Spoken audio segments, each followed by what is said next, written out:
Hello and welcome to Day 4's coverage of Star Wars Celebration Chicago. I'm your host Chris Cook for Toys of the Jedi. Now, Day 4 was, for me, the best day of celebrations so far. I can't really see Monday topping it. The Mandalorian panel at the top of the day was absolutely fantastic. The Clone Wars panel towards the end of the day was somehow even better, and in between that there were some other nice little tidbits of information that dropped, and from a personal point of view I did enjoy the Doug Chang panel as well. Some really good information in there, nothing particularly toy related but some good stuff nonetheless. So just to quickly round up some of the bits and pieces that were specifically Hasbro related first. Now, Jedi Temple Archives have hinted, as actually quite conveniently from yesterday's video, that there will be an exclusive Black Series 6-inch figure coming to GameStop. Likely this will tie into, well, obviously as it says, the Fallen Order video game, and similar to how in Battlefront we've had a Shock Trooper and also a Inferno Squadron, that's it. Similar to how we've had those two figures in the past, GameStop will be doing another one for the new game. Hopefully, if that does well, they'll expand the line beyond that. I have seen a couple of rumours floating about that it's going to be one of those Purge troopers with the all in black that had the electro staff. So that's what I've heard, but we'll have to wait and see for some confirmation on that. Now, the other bits and pieces that Jedi Temple Archives did actually pull from the show floor was some of the Galaxy's Edge stuff. Now, I know yesterday I said that I wasn't necessarily going to have to make sure I get there for the Black Series stuff, but this stuff, the Droid Factory stuff, I absolutely do need to get hold of. There's a fantastic couple of sets here. Let's just scroll through and we'll hopefully get to some of them in a bit more detail. And also a C-3PO figure which was showcased on the live stream as well. You can take the limbs off the 3PO, and as you do, it's interactive, and he starts complaining about having his limbs taken off, as you would, understandably so. So they did have some of the other bits and pieces in the booth, plenty of merchandise for the Galaxy's Edge stuff. Again, the R2 and the Rex droids at the back there are interactive. And this is the Build-A-Droid playset. Now, my understanding is that these droids that come with this are actually colour changeable as well as being interchangeable. And it does definitely feel like some of the Kenner Droid Factory playsets that we had back in the day. I really like the look of this, and I cannot wait to get my hands on it. There's also, as you can see, a couple of 4-packs of the colour changing droids. These will be exclusive to Galaxy's Edge in the Droid, I think it's Droid Bay, I think they're calling it, in that area.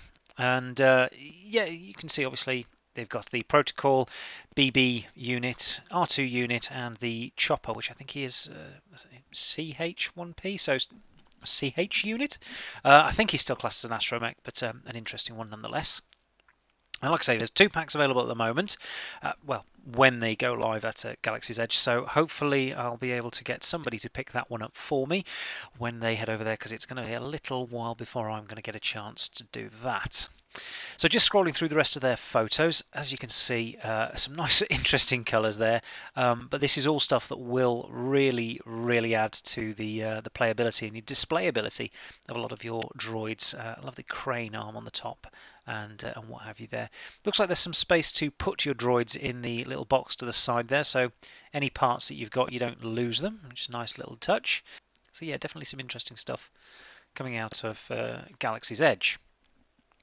Now, the other item that was quite interesting were these slightly larger Build-A-Droids. You can put these parts together however you see fit. You get a body, a head, legs, arms, and you all put it together, and this is then something that you can control. And apparently you can actually put a personality chip into the droid, so to determine whether it's Resistance or First Order affiliated.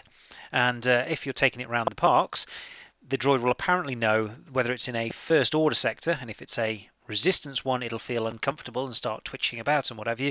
But if it's a First Order droid personality, it'll feel right at home and just carry on with things. So yeah, quite an interesting concept there. Be interesting to see once people actually get their hands on those and start playing with them. Now, I've managed to find a couple of Q&As with the Hasbro brand team. Star Wars Newsnet had theirs up. I'll leave a link in the description for the whole thing down below. Now, they mentioned that the end of the Skywalker obviously come around, and they asked if this has inspired anything as far as what's going on at Hasbro.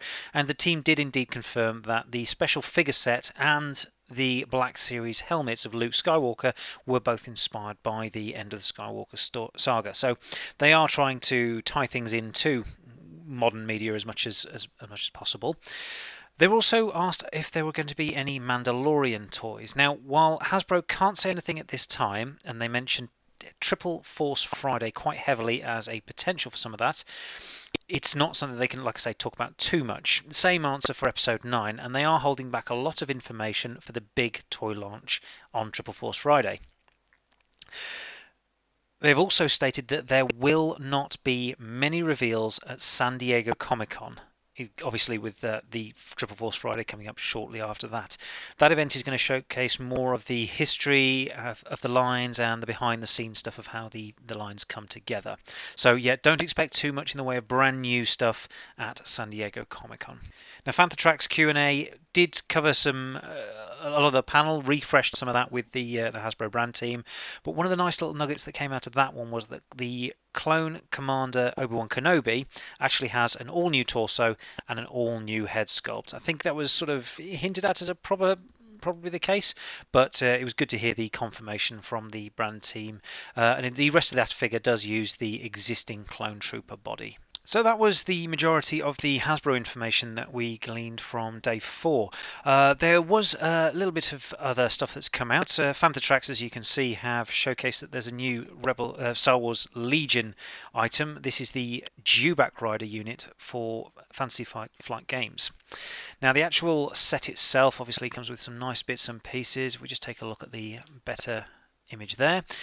You've got the figure and rider, the Dewback and the rider, plenty of cards, a couple of little tokens there, and again this all fits nicely into the Legion game.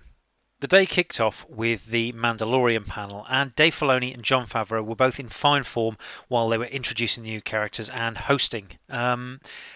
We were obviously introduced to the titular character of the Mandalorian. Now, here is the costume. You can see he's made up of various different parts. So there's a stormtrooper shin guard there. The shoulder pad looks like it's from a shore trooper, along with the wrist gauntlets that are there that actually cover the backs of the hands. So yeah, plenty of nice bits of information there. And of course, the rifle there is the one that Boba Fett used in the holiday special.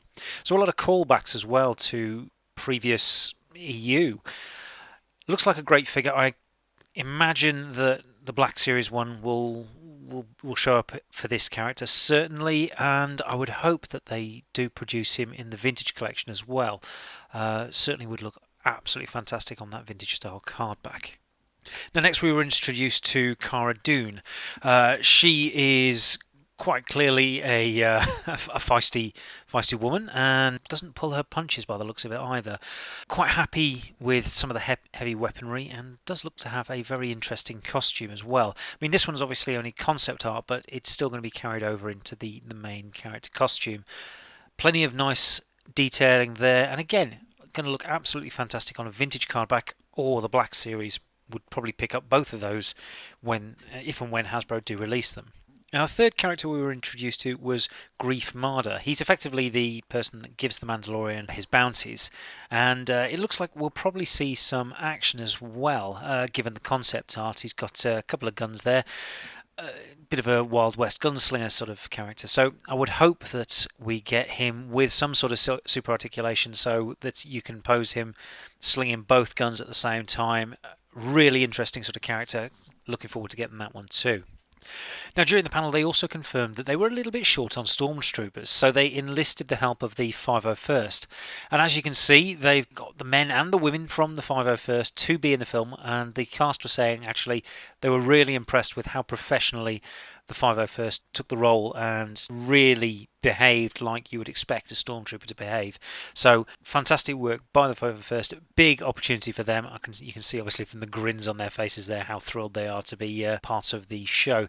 But it also means that we are likely to get plenty of stormtroopers in the line as and when it is released. Now this was I believe it's the Raven's Claw or the Razor Claw, the Mandalorian ship basically. Whether Hasbro are brave enough to tackle something this big straight out of the gate is a very good question. Given the height of the doorway there, the sort of scale we'd be talking about, to make it a decent size, you're talking something close to the big Millennium Falcon, which is obviously a very decent size. I imagine they'll probably see how the show does, how the line of toys does before releasing anything like this. But hopefully we will get to it because I quite like the design. It's something a bit different. Now, as I alluded to earlier, if you were actually in the room, you got a better experience of the Mandalorian panel than those watching the live feed. The feed did cut out for about 3 minutes while they showed those in attendance a sizzle reel.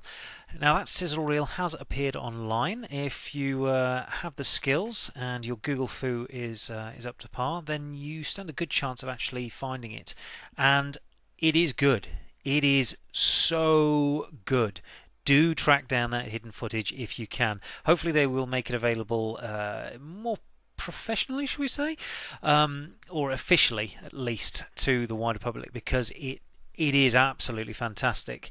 There seem to be 3 bits of footage that are floating around. Like I say, that sizzle reel. There is also about a 7-minute clip of a scene from The Mandalorian, and there's also a trailer for The Mandalorian. So well worth checking those out. If you don't want to know what's in those, because there may be some spoilers potentially, just skip ahead to 13 minutes and 47 seconds. Right, if you're all gone.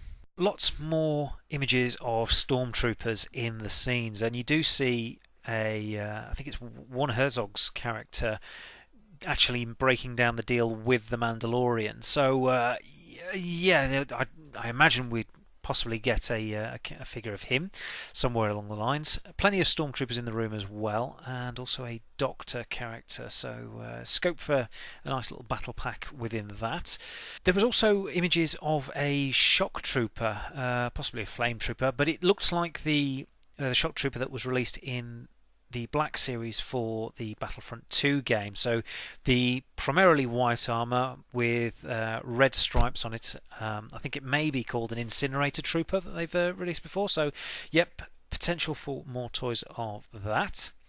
There's lots of dodgy characters in the background, lots of shady types. Given the releases that Hasbro have been doing recently, I don't expect to see too many of those. But obviously if they play larger parts, then there's a good chance that we will. I did see Jawas, I did see Gonk droids. It's a slightly different Gonk droid than we've received before, slightly different design, so it would be good to get one of those into the line. Jon Favreau has tweeted out some images on his Instagram feed of IG-88, but seeing him in action is well worth it. Like I say, track down the footage for that. There's TIE fighters in the footage. We do get a shot of what looks to be the Mos Eisley Cantina. Certainly the same shaped bar and the same sort of lighting in there. Behind the bar are a couple of EV-99 style droids. Whether that plays a part as to why they don't have droids in that bar or not, it may, like I say, it may not be the Mos Eisley Cantina. But it's certainly got that feel to it. There's a couple of Trandoshans in the footage as well, and some dewbacks. So lots of scope there for new characters, new aliens to be made into toys. I can't wait to get my hands on some of these figures if Hasbro do get around to making them.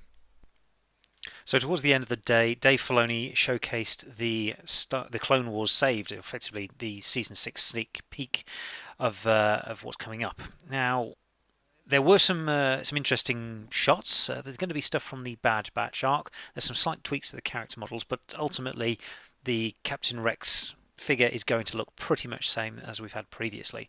Now this shot here, these are the Bad Batch troopers. Plenty of scope for some new figures here. Big heavy tank one that's like a sharpshooter.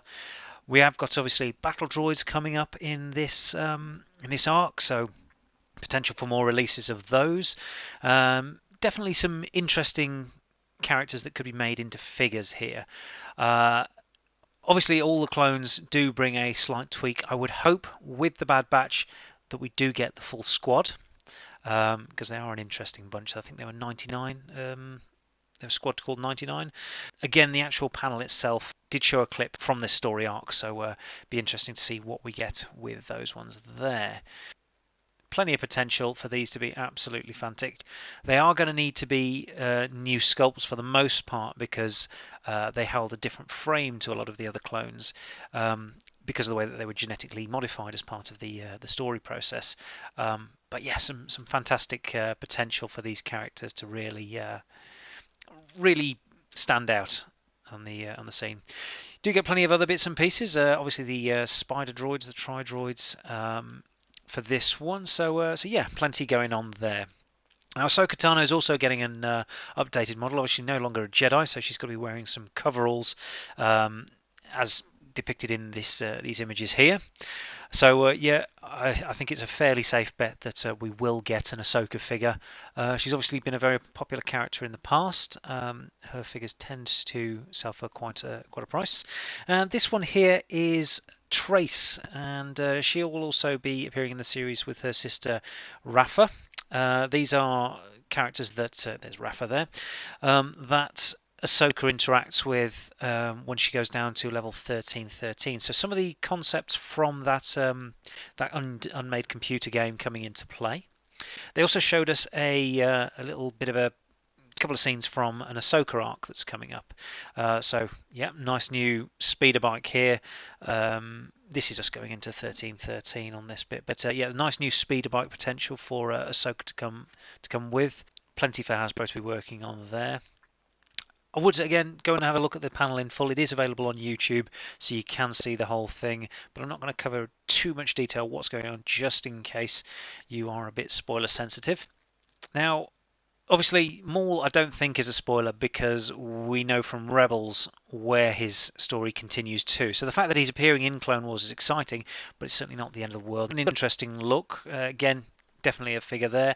Bo-Katan, we didn't get a figure of her in the last time that Clone Wars was around, so definitely need to get one this time around. I hope Hasbro are listening to that one. Now, these were some of the storyboards that Dave Filoni was kind enough to show on the screen. It does go a bit into some of the what's going to happen in some of the stories surrounding why Ahsoka is there on Mandalore with Bo-Katan. Again, I'm trying not to go too deep into this, but there's some potential for some more astromech droids as well. We got a couple in the Clone Wars line, but it looks like they'll be leaning towards a realistic style if they do anything here.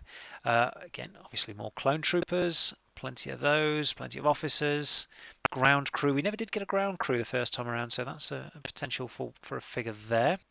The Anakin, as I said, is the same mold, same sort of sculpt as previously, so I doubt we'd get a new figure there. But the clone troopers there obviously all need new helmets to match the Ahsoka deco. What would be useful, what would be great, is if Hasbro did the standard helmet available. They also did a second helmet within the pack that actually had the Ahsoka specific deco on there. That would be perfect. So if we can get some of those, I'd really appreciate that.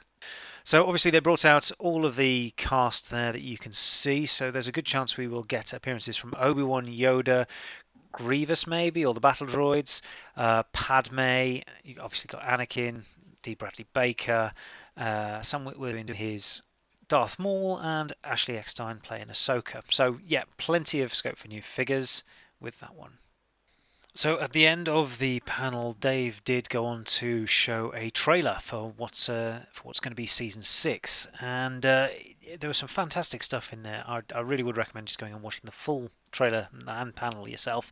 But figure-wise, we are looking at some potential for a Mace Windu and Obi-Wan Kenobi there, along with obviously some battle droids, both regular and super.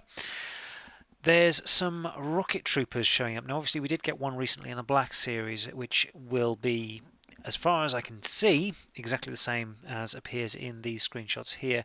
And it looks like they're being chased by droids of some sort. I'm not certain. Even when it gets a bit closer, it's not entirely clear. Potential is obviously for some more clones. These are the ones we're fighting with Mace, but looking at it, they've got the orange marking, so would normally go with Obi-Wan Kenobi's squad. This is a ship I don't know the name of, unfortunately, it's escaping me, but definitely one that we haven't received in toy form. So potential for these to be released at some point by Hasbro, ideally 3 3/4 inch scale. Lovely new droid of some sorts, I believe. We don't get a huge amount of a glimpse of this one, but certainly some potential there for that to become a figure. It looks really intimidating and a great addition to a droid army, certainly. Now the Pikes obviously make another appearance there. We didn't get any of these last time out, so a good chance for those to be rectified. And there's a Gotal figure as well, so yeah, whether he's part of the group or not, I'm not sure. But yep, nice potential for a little battle pack there. And obviously this is Bo-Katan turning to the camera. We'd hope that we'd get that figure again with a nice soft goods cape that can be removed, although they did do a good plastic one for the Padme figure that needed to fit over top of the armor and everything, so yeah, that could work quite well as well. This is one of Ahsoka's new buddies. I think this is Trace, I'm not certain. Decent looking figure potentially. Obviously the goggles always make it a bit more interesting, so yeah, good one there. More ground crew. Crikey, now you're asking me. The big six-legged things anyway are making an appearance in the show. They have released this in toy form, although last time around it did struggle with the weight of itself. The legs tended to buckle underneath it quite often, so it did need some support. But yes, some definitely potential for that to be re-released. Obviously we have here an ARC Trooper, which we have never got in the realistic style, not quite the way that they were done in the Clone Wars. We had something close with Fordo, but not quite what we were looking for, as it were. Certainly none of the 501st Troopers in that style. So yeah, potential for Dogma there to be released in that way. And this is one of the Bad Batch. This looks like effectively the real muscle of the group, I think he is. So again, nice slightly different clone head and clone body to be released with this one. Now here we have a good look at Ahsoka's new outfit. This is more the sort of stuff where she's become a commander. She's out of the overalls and into something that she can actually fight it a bit more fluidly. I think this will make a fantastic figure. Hopefully they'll do both, and we'll get both versions of this character. Now this one I like Admiral Trench. He was a slightly different villain to the series, so the fact that he's coming back into the series proper is a good sign for me, and fingers crossed this time they'll get around to actually releasing him as a figure. This is that heavy trooper again, just with a helmet on this time. And of course, in the final scene of the trailer, Ahsoka faces off against Maul. We did get a Maul in the Clone Wars style, so again, whether they go realistic or not, either way, I would hope they add articulation, because to get those poses, you can't do that with a 5 POA figure. It's just not possible. So fingers crossed they do go for some decent articulation on any figures that they release for this line. And that is our show for today. If you've enjoyed the video, please click the like button, subscribe to the channel, and make sure you do click the notification bell to give yourself a heads up anytime we release a new video. We have got one more day's worth of coverage out of Star Wars Celebration. That will be going up tomorrow, and then after that we'll do a bit of a recap, everything we've learnt from mainly a Hasbro perspective. That's what we mainly cover. As a recap video at the end of all that. So do make sure you come back for that one just to get the nice tidy up video. Once again, would like to say a massive thank you to Jedi Temple Archives for their coverage, Fantha Tracks for theirs, and Star Wars Newsnet for their coverage with the Q&A side of things, and of course the Celebration team as a whole for putting on the live stream, letting us live vicariously, those who can't make it. Obviously those that are there, getting all the freebies, getting all the nice bits and pieces, the exclusive stuff, so yeah, glad they're enjoying it, but thank you so much for making it available to the rest of us as well. Anyway, like I say, that's our show for today. Until next time.